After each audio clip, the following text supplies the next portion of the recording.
কুরবানি ঈদের পর দিন আমরা কয়েকজন মিলে যাই জাফলং। সিলেটে থাকার কারণে জাফলং এর নাম শুনলেই জ্বর আসে। বাসায় যতই গেস্ট আসে সবার প্রথম ইচ্ছাই থাকে জাফলং যাওয়ার। বাট জাফলং এর সবকিছু মিলায় প্রাকৃতিক সৌন্দর্য অনেক সুন্দর, কিন্তু যে ট্যুরিজম ফ্যাসিলিটি আছে এটা খুবই জঘন্য। সো যেই কারণে বাসায় গেস্ট আসলে জাফলং যাওয়া বা কাউরে নিয়ে জাফলং যাওয়া ব্যাপারটা খুবই বিরক্তিকর। কিন্তু তাও মাঝে মাঝে মন চায় যে জাফলং যাই, কারণ জাফলংয়ের সৌন্দর্যটা অন্যরকম। সো ঈদের পর দিন আমি আর আমরা কিছু ভাই ব্রাদার মিলে জাফলংয়ের দিকে বাইক নিয়ে রওনা দিলাম। আর আগে থেকে বুক করা ছিল পর্যটন মোটেল। সরকারি মোটেল হওয়ার কারণে আমাদের এক্সপেকটেশন অনেক বিলো ছিল, যে যাই যা কোনো রকম থাকতে পারলেই হবে আর এসি থাকলেই হবে। সো আমরা যেতে যেতে সন্ধ্যা হয়ে যায়। সন্ধ্যা হওয়ার আর জাফলং আমি যতবার যাই একবারও আমি দিনের পারফেক্ট আলোতে ড্রোন ফুটেজ নিতে পারি নাই। এর আগেও একবার ড্রোন ফুটেজ নিছি, সেটাও ছিল সন্ধ্যার দিকে। তো এবার সন্ধ্যার দিকে নিলেও ওয়েদারটা খুবই মুডি একটা ওয়েদার ছিল। সো লো লাইট থাকার কারণে হয়তো ডিটেলস এত সুন্দর আসে নাই, বাট যে মুডি একটা ইফেক্ট আমি পাইছি তাতে আমি সন্তুষ্ট। সো পর্যটকের এত ভিড় থাকে জাফলং ঈদের পর, এই তীব্র গরমের মধ্যেও প্রচুর মানুষ জাফলংয়ে আসছিল। তাদের দেখে অনেক অসহায় লাগছে। বাংলাদেশ পর্যটনের দায়িত্বে যারা আছে তারা পর্যটকদের ফ্যাসিলিটি বলতে কি বুঝে এটা আমি বুঝি না। কারণ একটা জায়গায় আসার পর সরকারিভাবে যে একটা সাপোর্ট থাকার কথা পর্যটকদের জন্য, ওই সাপোর্টটা আসলে কতটুকু আমরা পাচ্ছি।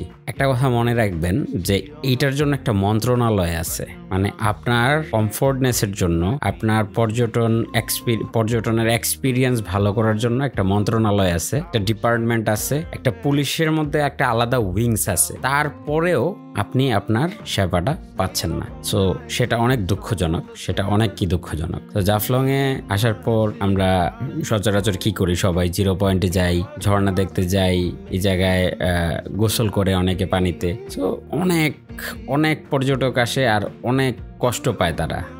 এইবার তো পর্যটকদের সাথে লোকালদের একটা কনফ্লিক্ট, এটা এইবার না, এটা সবসময় হয়ে থাকে। সো এই ব্যাপারগুলারে বোঝানো, এই লোকালদের এডুকেট করা অ্যাবাউট ট্যুরিজম, এই জিনিসগুলার দায় দায়িত্ব কার আসলে?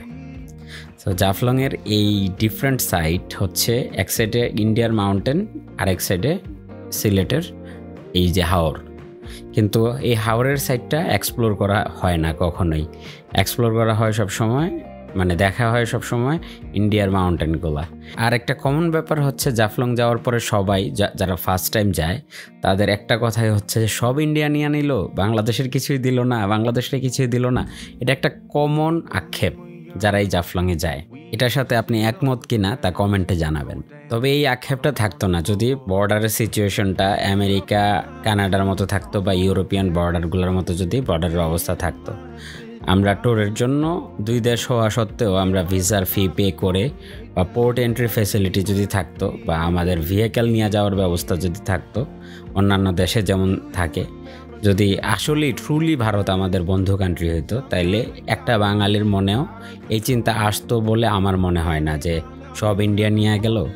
এটা ভারতের আমাদের প্রতি যে একটা বিরূপ প্রতিক্রিয়া সবসময় বাংলাদেশিদের ভিসা সংক্রান্ত ব্যাপার বা আসা যাওয়ার ব্যাপারটা এত কমপ্লিকেটেড, যেই কারণে আমাদের সবার ভিতরেই এটা একটা আক্ষেপ থাকে যে সব ভারত নিয়ে নিল।